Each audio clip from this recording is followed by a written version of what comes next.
அடுத்து தேர்வு எழுத நினைக்கக்கூடிய இளைஞர்களுக்கு உங்களுடைய அறிவுரை என்ன? இப்போ எக்ஸாம் எழுத போகிறவங்களும் இல்லை ப்ரிப்பேர் பண்ணுறவங்க எல்லாத்துக்கும் நான் என்ன சொல்ல விரும்புகிறேன்னா, இந்த எக்ஸாம் வந்து கண்டிப்பாக கஷ்டமான எக்ஸாமே இல்லை, ரொம்ப ஈஸியான எக்ஸாம் தான். நீங்கள் வந்து இதை வந்து எக்ஸாம்ஸை வந்து ஃபஸ்ட்டு அண்டர்ஸ்டாண்ட் பண்ணிக்கணும். இதர் இன்ஸ்டியூட் மூலமாகவோ இல்லை ஒரு கைடன்ஸ் மூலமாகவோ முதல்ல நீங்கள் அண்டர்ஸ்டாண்ட் பண்ணிக்கிட்டீங்கனாலே நீங்கள் ஒரு 95% நீங்கள் வந்து இதில் கிளியர் பண்ண மாதிரியான கணக்கு தான். இந்த எக்ஸாமில் வந்து நாலேஜு ஸ்கில்லை தாண்டி எமோஷ்னலி நீங்கள் வந்து ரொம்ப ஸ்ட்ராங்காக இருக்கணும். அதை வந்து ஒவ்வொரு டைமும் உங்களை வந்து அதை டெஸ்ட் பண்ணிகிட்டே இருக்கும். அதில் நீங்கள் எவ்வளோ ஸ்ட்ராங்காக இருக்குங்கிறத நீங்கள் வந்து திரும்ப திரும்ப எப்படி படிக்கிறீங்க, திரும்ப அதுலேருந்து ஒரு ஃபெயிலர்ஸ்லேருந்து எப்படி வந்து ரீகெயின் ஆகி வரீங்கிறது ரொம்ப முக்கியம். அதுக்கு நீங்கள் வந்து ஒரு நல்ல சப்போர்ட் சிஸ்டம் வந்து நீங்கள் வந்து ஃபார்ம் பண்ணி வச்சுக்கணும். இது உங்கள் ஃபேமிலியிலையும் சரி, உங்கள் ஃப்ரெண்ட்ஸும் சரி. ஸோ அவங்க வந்து எப்போவுமே உங்களை கிவ் அப் பண்ணாத மாதிரியான சப்போர்ட் சிஸ்டம் நீங்கள் க்ரியேட் பண்ணிட்டீங்கன்னா, ஒவ்வொரு டைமும் நீங்கள் ஃபெயிலியர் ஆகும்போது நீங்கள் மோட்டிவேட் ஆகிற, அடுத்த எக்ஸாம் நீங்கள் படிக்க மோட்டிவேட் ஆகிறத விட அவங்க உங்களை நல்லா மோட்டிவேட் பண்ணுவாங்க. பரவாயில்ல, நெக்ஸ்ட் அட்டெம்ப்ட் நீங்கள் பார்த்துக்கலாம், உங்கள்கிட்ட பொட்டென்ஷியல் இருக்குது அப்படிங்கிற மாதிரியான மோட்டிவேஷனலாக அவங்க இருப்பாங்க. ஸோ அவங்க அந்த சப்போர்ட் சிஸ்டம் கண்டிப்பாக வேணும். எனக்கு வந்து என்னோடய ஒய்ஃபு, என்னோடய அண்ணா தான் என்னோடய பெரிய சப்போர்ட்டு. ஸோ இவ்வளோ ஒரு 9 இயர்ஸ் ஜேர்னியில் த்ரூ அண்ட் த்ரூ எங்கள் அண்ணா தான் எனக்கு வந்து ஃபுல் அண்ட் ஃபுல் சப்போர்ட் பண்ணார்.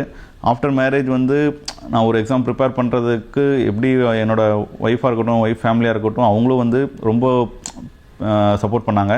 ஸோ இவங்களோட சப்போர்ட் இல்லைன்னா கண்டிப்பாக என்னால் இவ்வளோ அட்டெம்ப்ட்ஸ் கொடுத்துட்டு இப்படி ஒரு சக்ஸஸான ஒரு ஸ்டேஜுக்கு என்னால் வந்திருக்க முடியாது. ஏன்னா நெகட்டிவாக வந்து எந்த ஃபீலிங்கும் எனக்கு வராத மாதிரி இவங்க பார்த்துக்கிட்டாங்க. ஒவ்வொரு எக்ஸாம் முடிச்சுட்டு எனக்கு வந்து ஃபிலிம்ஸ் கிளியர் ஆகி, மெயின்ஸ் கிளியர் ஆகி, இன்டர்வியூவில் போய் எனக்கு லாஸ்ட் ரிசல்ட்டை பார்த்துட்டு அந்த டே வந்து என் கூட 2-3 பேர் எப்பவுமே இருப்பாங்க.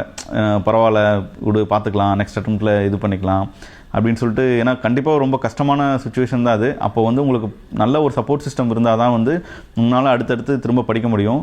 ஸோ வெறும் படிக்கிறத மட்டும் ஃபோக்கஸ் பண்ணாமல் நீங்கள் வந்து எமோஷ்னலி ரொம்ப ஸ்ட்ராங்காக இருக்கிற மாதிரி ஒரு என்விரான்மெண்ட்டை நீங்கள் க்ரியேட் பண்ணிக்கோங்க. ஸோ எக்ஸாம்ஸ் வந்து ஜஸ்ட்டு உங்களோட கரியர் பேஸ், உங்களுக்கு கரியருக்கு ஒரு ஆப்ஷன் தானே ஒழிய இதுதான் லைஃப் இல்லை.